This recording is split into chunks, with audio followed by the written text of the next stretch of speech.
Ya, pemirsa, kehadiran Kevin Dix di timnas diharapkan dapat memperkokoh sektor pertahanan Indonesia, terutama jelang laga-laga penting di kualifikasi Piala Dunia 2026 zona Asia melawan Jepang dan Arab Saudi yang segera akan digelar. Dan pengalaman Kevin bermain di level klub Eropa termasuk di ajang Europe Conference League nampaknya memberikan nilai tambah yang signifikan bagi timnas Indonesia. Dan untuk membahas ini sudah bersama kami Bang Akmal Marhali, pengamat sepak bola kita. Assalamualaikum, selamat sore Bang Akmal. Waalaikumsalam, selamat sore, salam sepak bola. Salam sepak bola. Aduh, lagi di jalan nih nampaknya ya. Iya, Iya, baik. sedikit demi sepak Siap. bola Indonesia. Baik, terima kasih sebelumnya. Tapi kami juga, pemirsa dan juga Bang Akmal sudah mengundang sebenarnya pihak PSSI, namun hingga saat ini belum ada yang bisa bergabung karena mungkin juga masih libur dan juga baru saja beberapa dari Eropa karena tadi kita lihat beritanya bagaimana Kevin Dix baru saja diresmikan sebagai WNI. Kalau saya ke Bang Akmal melihat bahwa kita tahu Kevin Dix ini kan cukup tangguh di lini belakang FC Copenhagen, terutama kalau bertarung melawan tim-tim Eropa yang kuat, dan ini juga modal yang bagus sekali ya. Menurut Anda, apakah ini memang jadi amunisi tambahan untuk kekuatan timnas nanti jelang laga Jepang Arab Saudi? Ya, yang pertama ingin saya ucapkan welcome to Indonesia untuk Kevin Dix. Dan kalau kita lihat sejarahnya, Kevin Dix ini adalah pemain keturunan pertama yang sejatinya dilirik oleh Sintayong atau diminta oleh Sintayong bersama Jordi Amat, Mes Hilgers dan juga Saint Patinama. Dan akhirnya Kevin Dix melengkapi keinginan Sintayong untuk berseragam tim nasional Indonesia.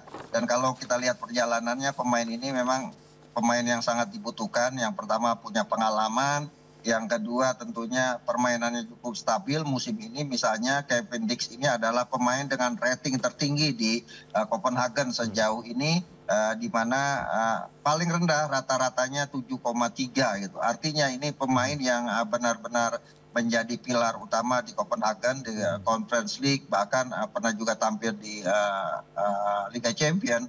Ini pengalaman yang sangat dibutuhkan oleh Indonesia. Yang ketiga, Kevin Dix ini kebetulan pemain versatile yang bisa main di berbagai posisi. Dia bisa jadi back tengah, bisa jadi back kanan, bisa jadi back kiri, dan bahkan bisa jadi gelandang bertahan. Artinya pemain versatile ini sangat dibutuhkan ketika misalnya kita mengalami krisis pemain, karena bisa diposisikan di berbagai tempat yang akhirnya bisa memberikan dampak positif buat permainan tim nasional Indonesia nantinya. Meskipun ada satu hal yang lainnya adalah Sintayong makin pusing karena semakin banyak pemain yang ada di lini belakang. Ini ada Mesters, ada Ajay Inces, ada juga Jordi Amat, Justin Hubner, kemudian ada Sandy Walsh, ada juga Saint Patinama, Kevin Perdong.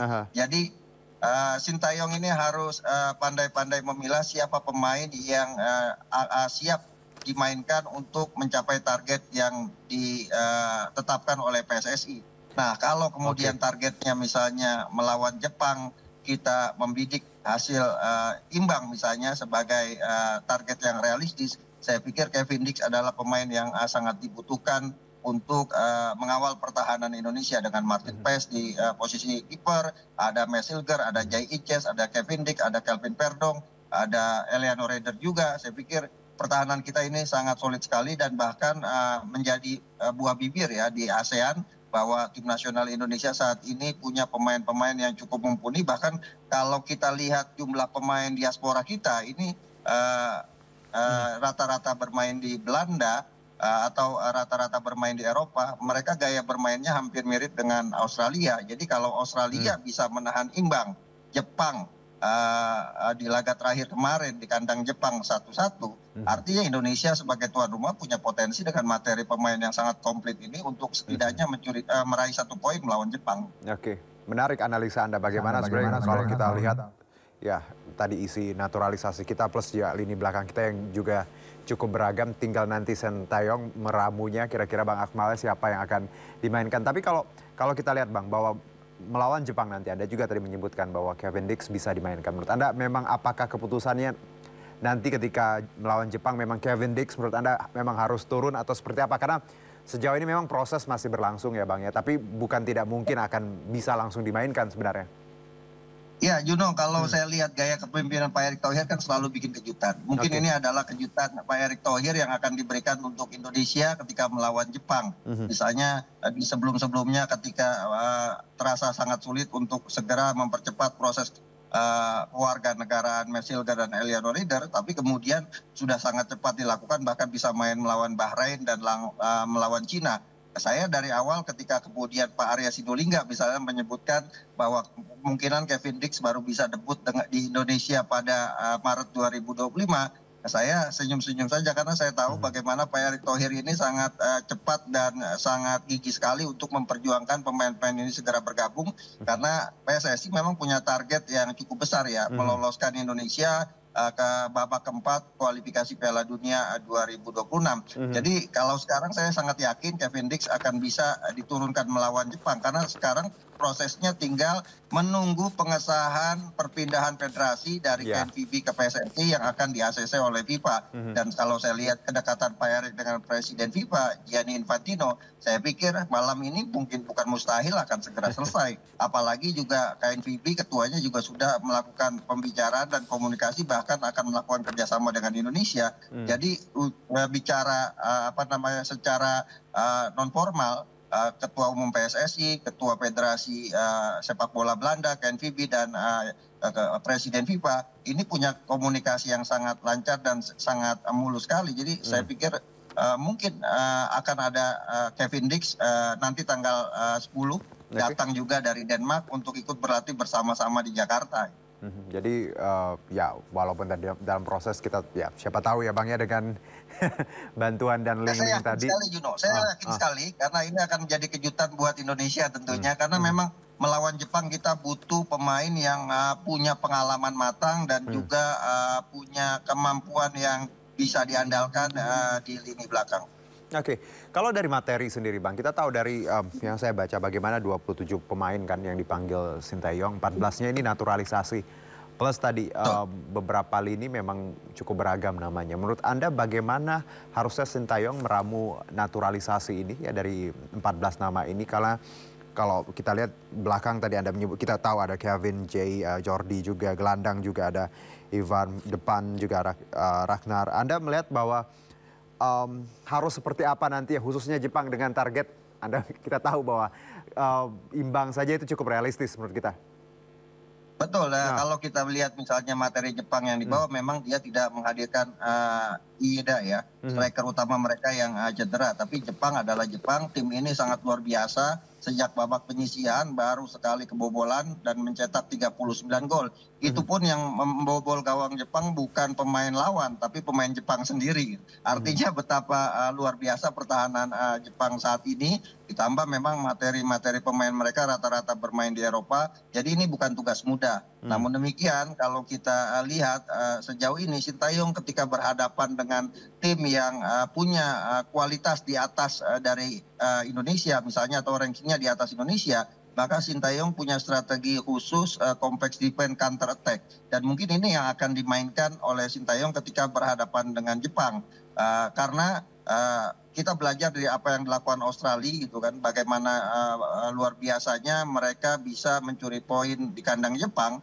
Artinya ini juga peluang besar buat Indonesia bahwa Jepang bukan tidak mustahil bisa dikalahkan. Asalkan ya tadi seperti yang Bu Juno katakan, Sinteyong harus pintar untuk meramu strategi agar konsep bermain yang diterapkan bisa berjalan lancar di lapangan, termasuk diantaranya tidak melakukan eksperimen strategi seperti melawan Cina lalu.